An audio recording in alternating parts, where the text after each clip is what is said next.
I am Elizabeth Sharp, retired Lieutenant Colonel from the United States Army.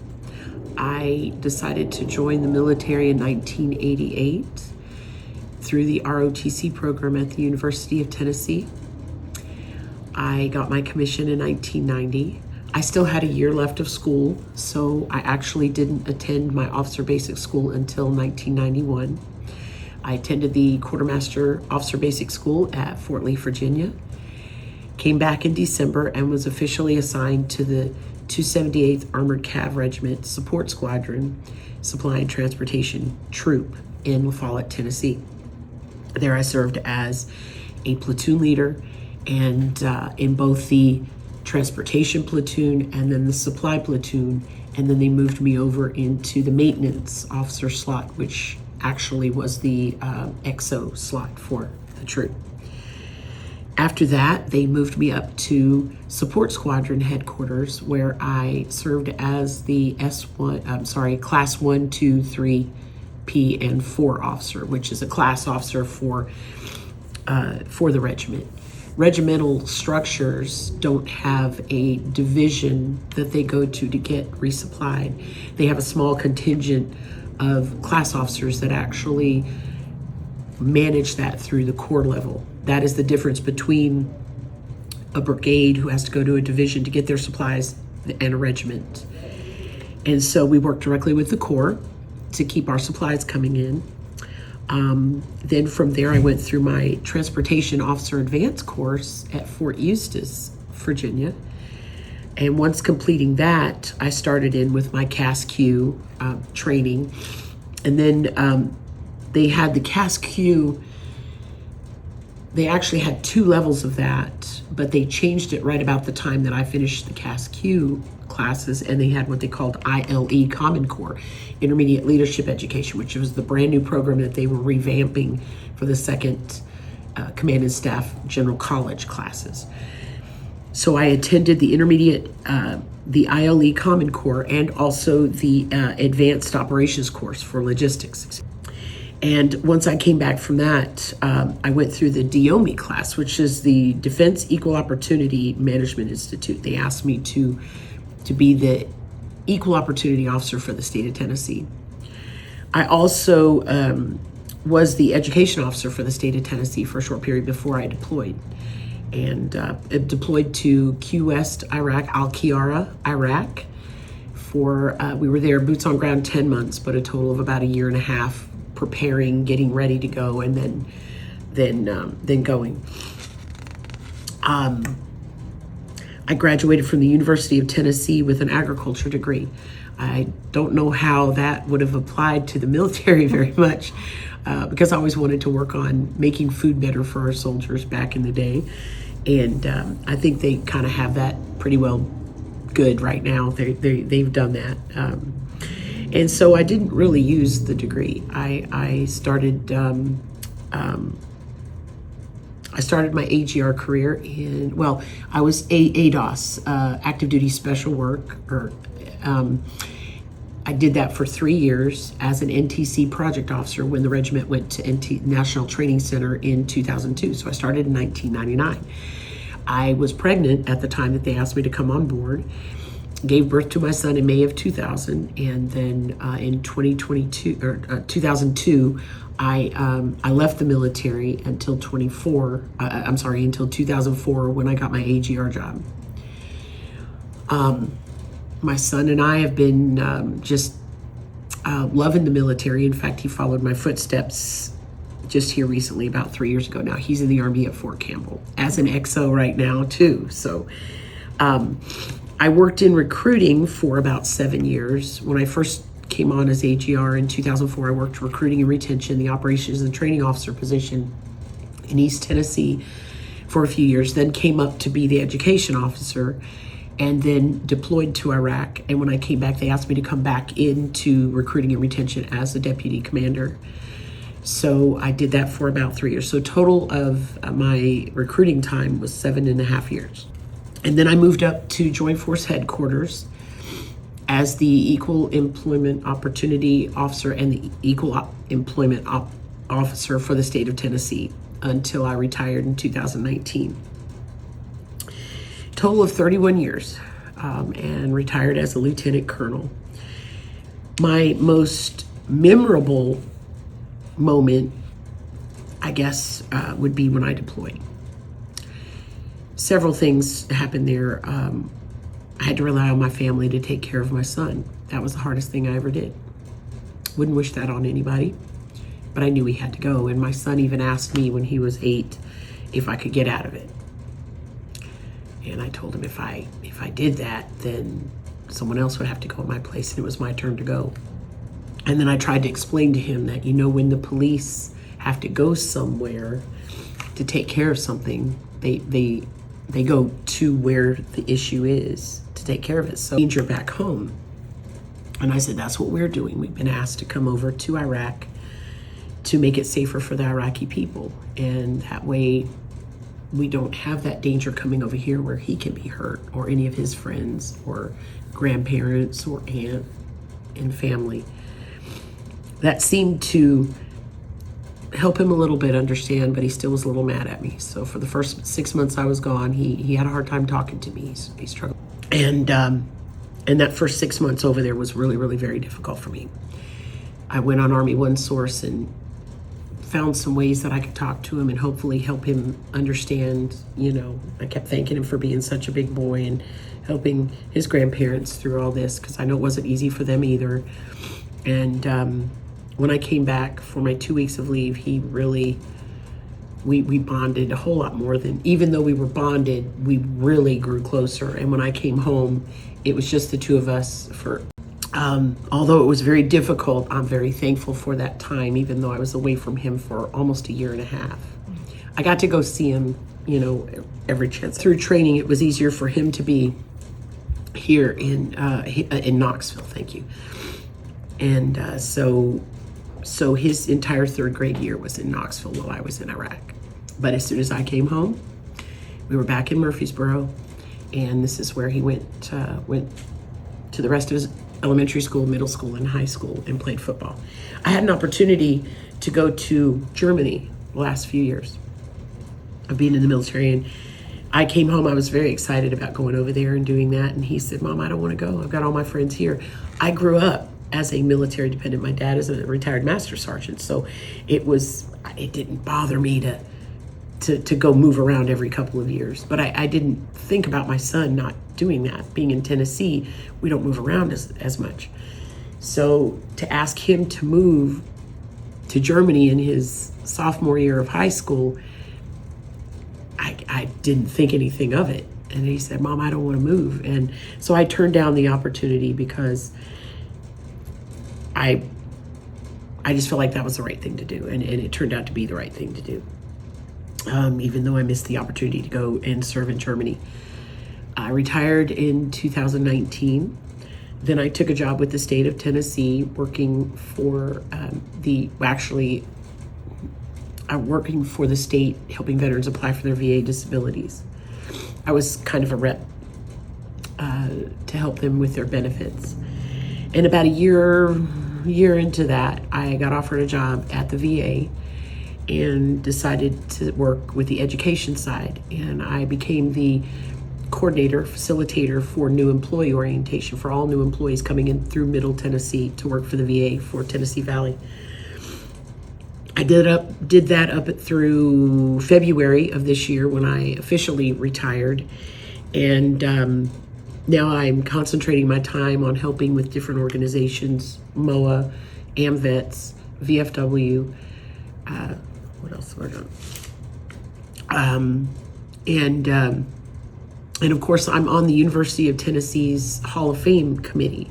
So every year we meet, and anybody that's been through ROTC at the University of Tennessee, if they've applied, we look at their application and see what they've done in their community as well as in their military career, and vote them in as Hall of Fame members. So I've been doing that since they started that program, and that's been about 10 years ago. For a long time, I was the youngest one on the crew because we had 5 different decades of people on the committee. Two of them, one just passed away, unfortunately, and the other one is a little older, and he's asked because he can't see very well and drive. So we have two younger ones. So I am no longer the youngest one on that committee now, which is nice. I'm looking forward to meeting the other two. I've enjoyed my time in the military. I felt it was an honor to follow my dad in the Army. And it is a true honor that my son has decided to also follow in my footsteps and become a transportation officer in the Army, and is now serving at Fort Campbell in a transportation company for the infantry side. Well, I was with the Cavs, so I guess there's no difference there. But that kind of sums up my military career. The thing I'm most proud of is obviously being a mom to my little guy, who's not so little anymore. But the fact that the military had an impact on him, and he chose that as a starter career, or hopefully a complete career. That's wonderful. But that was the biggest thing from my military experience, because everything now is before deployment and after deployment. And it's so weird to talk to people that have not ever deployed about that change. It took me almost 2 years to finally, I don't know, realize I was back home and I was safe. I remember confiscating the remote because over in Iraq we had 7 channels. And 2 of them were the exact same. One was like a movie channel where it had Showtime and HBO and things like that. The other was a commercial channel where they had military commercials that they filmed, the public affairs filmed.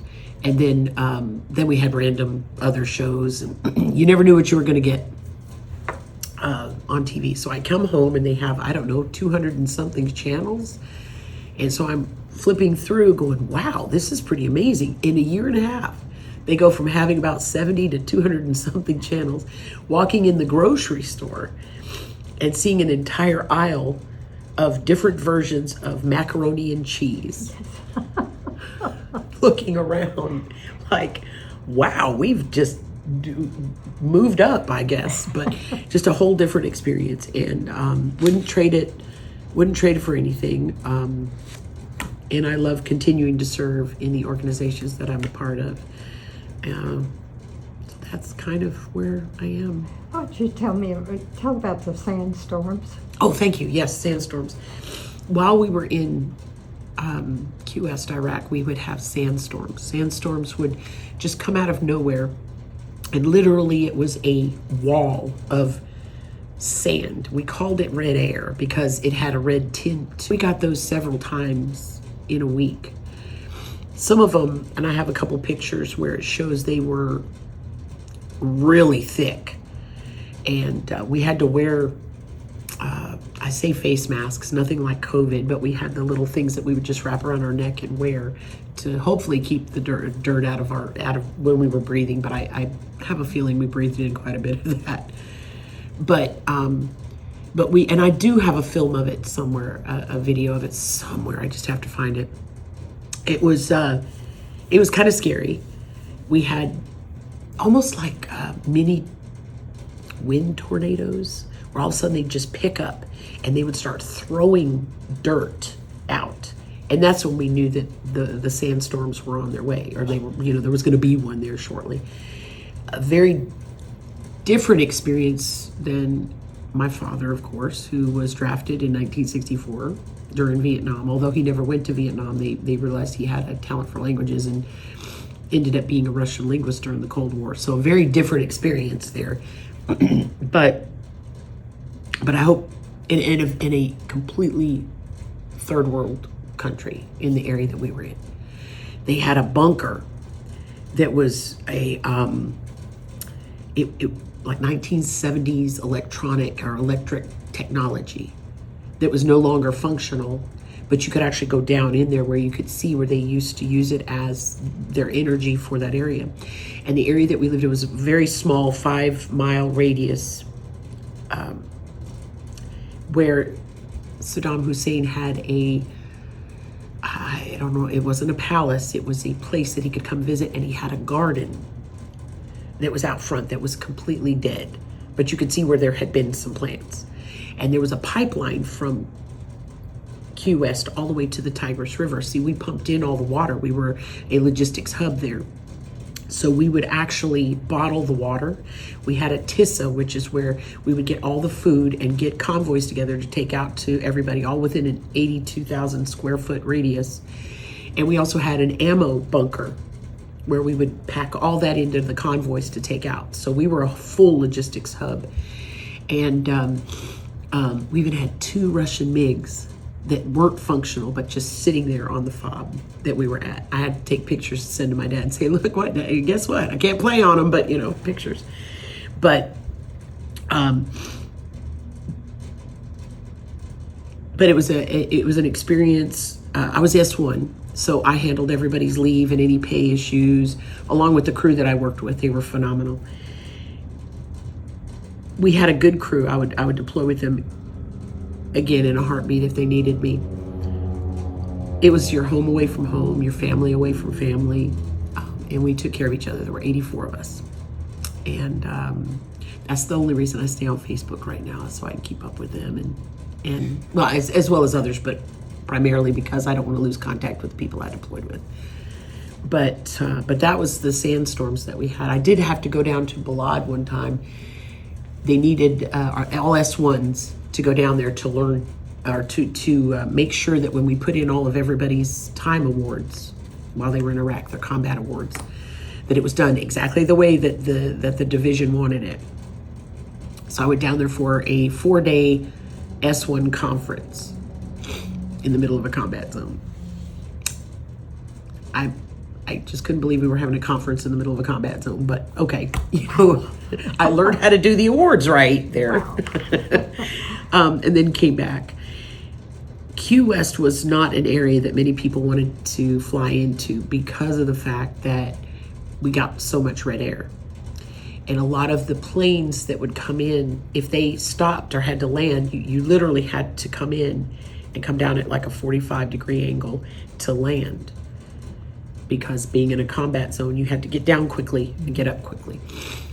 And a lot of aircraft didn't want to come and land there because they were afraid they would have to stay there for 2 or 3 days because of the red air. When red air was up, you couldn't fly. So we were ready to leave. We had everything ready. They had us out on the flight line and they said, oh, there's red air, we can't come. And every one of us looked up in the air and we saw all the stars for miles, thinking, well, if there's red air, we wouldn't be able to see the stars up. For 10 days, they used the excuse, well, there's red air, we can't come. And we're looking up at the sky at 2 a.m. going, but we see all the stars, as clear as anything. Somebody got the bright idea to call the governor of the state of Tennessee. So our own Tennessee brothers and sisters came in with their aircraft. They were already over there. And they said, you know what, we got this mission. And they came and picked us up from Key West and brought us into into Kuwait. We actually got there just in time to catch the plane back to the States. We had already missed 2 other flights to come home.